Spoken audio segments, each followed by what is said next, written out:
রাত পোহালেই পবিত্র ঈদ উল আজহা মুসলমানদের অন্যতম বড় ধর্মীয় উৎসব। ত্যাগের মহিমা আর উৎসবের আমেজে সারা দেশে উদযাপিত হবে ঈদ।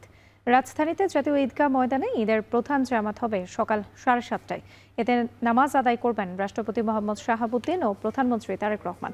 এর মধ্যে সব প্রস্তুতি সম্পূর্ণ হয়েছে, নেওয়া হয়েছে নিরাপত্তা ব্যবস্থা। তবে আবহাওয়া প্রতিকূলে হলেও জাতীয় মসজিদ বায়তুল মোকাররমে সকাল 8টায় ঈদের প্রধান জামাত অনুষ্ঠিত হবে। এবার বায়তুল মোকাররমে ঈদ উল আজহার মোট 5টি জামাত অনুষ্ঠিত হবে। ঢাকা বিশ্ববিদ্যালয়ে ঈদ উল আজহার নামাজের প্রথম জামাত সকাল 7:30টায় এবং দ্বিতীয় জামাত হবে সকাল 8টায়। এদিকে জাতীয় সংসদ ভবনের দক্ষিণ প্লাজায় ঈদের জামাত অনুষ্ঠিত হবে সকাল